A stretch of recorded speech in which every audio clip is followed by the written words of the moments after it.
pakai bedak tebal, sebentar siang dihancurkan.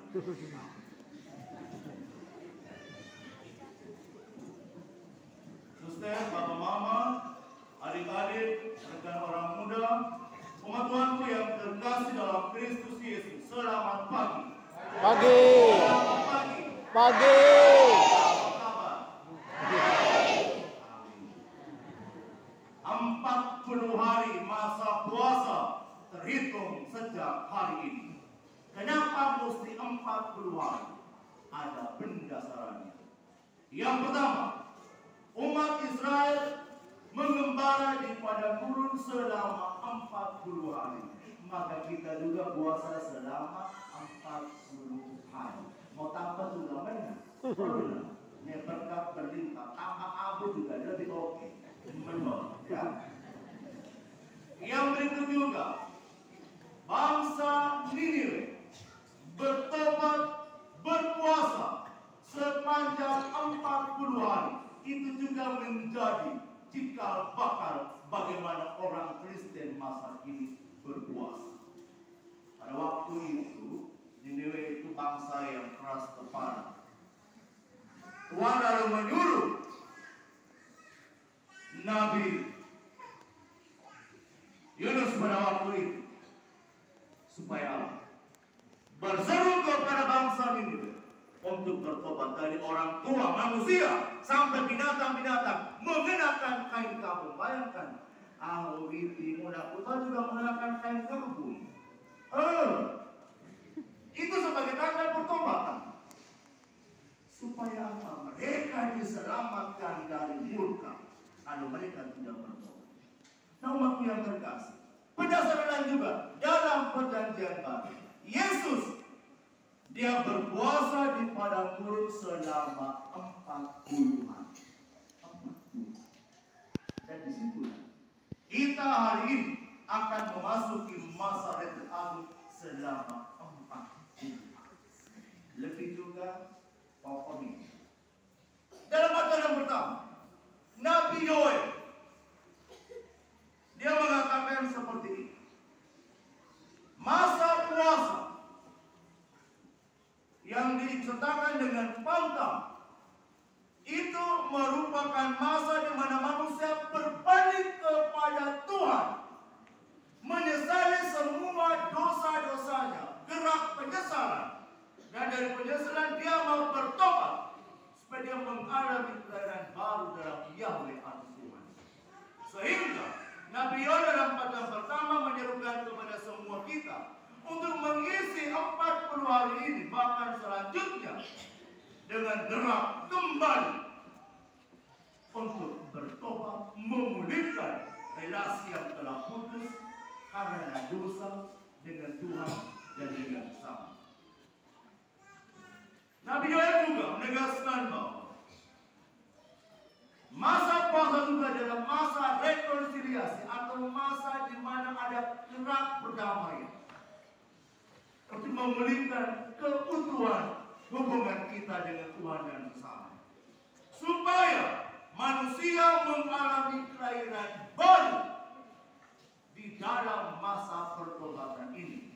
Sehingga di masa puasa ini yang paling penting adalah kita mati dalam dosa-dosa kita bersama kematian Kristus, supaya kita bangkit sebagai manusia baru di dalam terang kebangkitan Kristus. Amin. Amin. Dalam bacaan yang kedua, Rasul Paulus. Paulus ini kali di kampung itu nama Paulus itu kayak kali Polu. Iya. Jadi orang yang nama Paulus itu dipanggil Polu oleh Paulus. Oke. Rasul Polu atau Paulus. Dia supaya kamu tertawa. Saya ini disebut sebagai soal.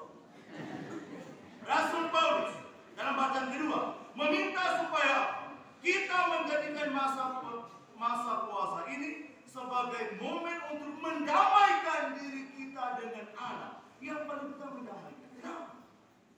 Selama ini mungkin kita sudah mencabik-cabik rahmat Tuhan dengan berbagai macam dosa yang kita perbuat. Maka momen masa padang gurun atau retret agung ini adalah masa di mana kita mau berdamai dengan Tuhan.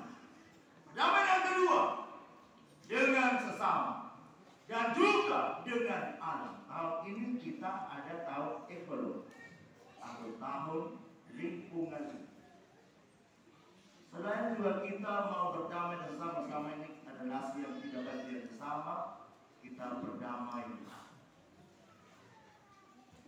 Hutan, pohon yang sudah kita tebang sembarang, mengotori dengan perilaku kita yang tidak berkenan.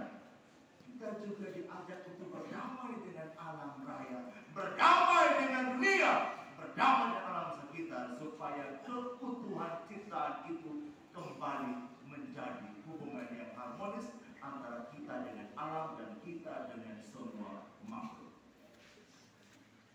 Nah, dalam bacaan Injil umatku yang terkasih, Yesus mengajak kita pada kesempatan ini untuk tidak tampil sebagai orang-orang Katolik yang hidup dalam kemunafikan dalam keagamaan.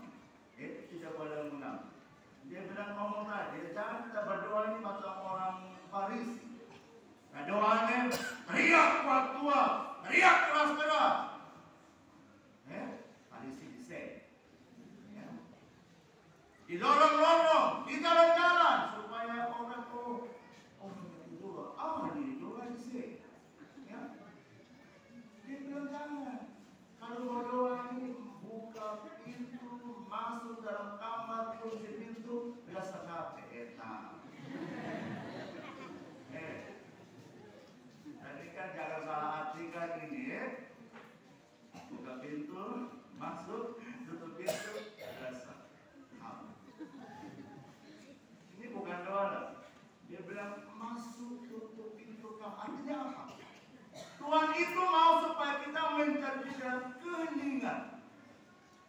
Dalam keheningan batin yang paling mendalam, kita akan mengalami relasi yang paling harmonis, yang paling kental, yang paling romantis dengan Tuhan.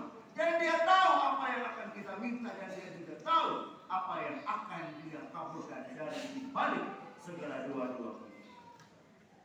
Yang berikut juga, dia ngomong tentang puasa. Dan ini puasa nih, ya sebagai orang beriman ya, biasa-biasa di mana puasa nih? Jangan bilang, nggak muslim lah, kami puasa. Dia bilang buat biasa-biasa, jangan terlalu munafik. Orang tahu bah kita berpuasa. Kita tegur juga macam apa ini tidak bergerak. Masuk kami puasa loh. Maksudnya tampil sebagai orang kita puasa, menunjukkan yang paling penting itu hati batin itu menjadi lokus dan fokus puasa kita. Ya, ada beberapa pokoknya tidak mau makan sampai kurus peot, ini urusan apa? Tapi kenapa engkau bisa peot begini? Ada orang mau puasa ke pantangan, ini mio. Yang paling penting dia orang kita punya hati batin.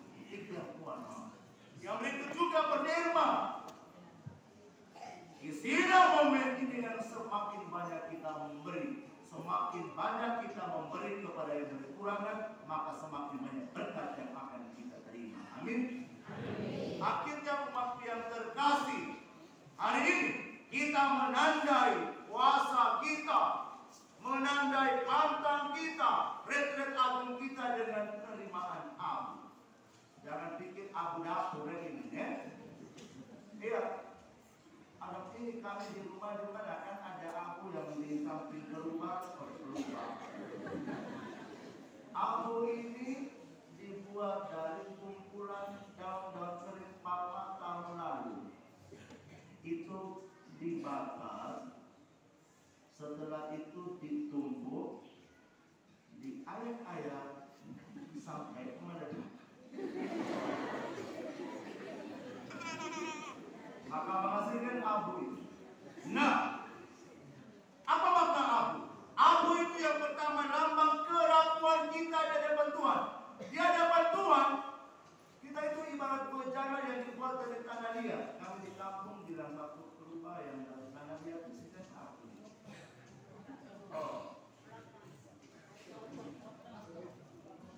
Pokoknya. Kalau kita banting itu kan dia gampang sekali jatuh hancur berkeping. Seperti kita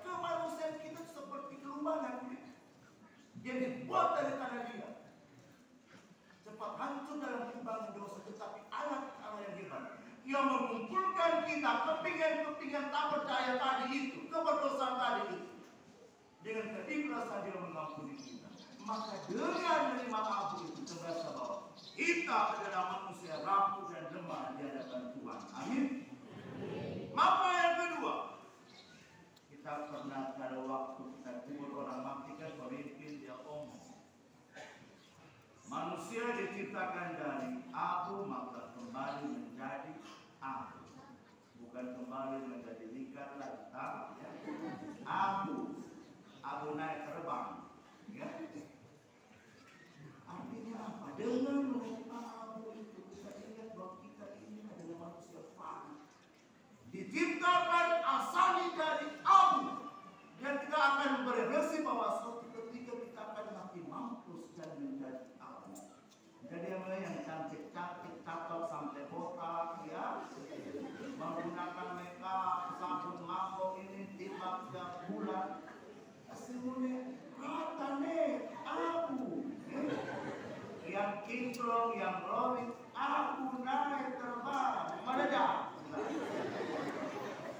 Dengan menerima abu itu kita ingat bahwa kita akan kembali menjadi abu. Amin. Makna yang berikut, abu itu kita letakkan bukan di telinga atau di mulut, tetapi di sini. Ini juga ada makna, bukan imam dan suster gila lalu kasih kamu di sini. Ada maknanya. Mengapa harus di dahi abu di pesta? Alasannya, abu diletakkan di dahi dekat dengan otak atau pusat pikiran kita. Supaya otak ini di-scan dengan abu. Karena biar semua kejahatan datang dari sini. Nih, otak ini. Di pertama orang punya rumah, lihat, oh dia punya uang, baru cabut tadi saya simpan di sini. Otak mulai menyiasati segala macam kejahatan. Dia mulai bergerak ke tangan, meledak, bergerak. Tangan gerakan tadi mana? Hai, bergerak. Otak ini, aku kita melihat segala sesuatu kalau dari sejak otak dia pengaruh semua, maka semua kejahatan itu akan dibuat. Makanya abu diletakkan di sini supaya otak itu disterilkan dengan abu, supaya ketika otak sudah disterilkan dengan abu, maka seluruh anggota tubuh lain akan mati rasa untuk bergairah dalam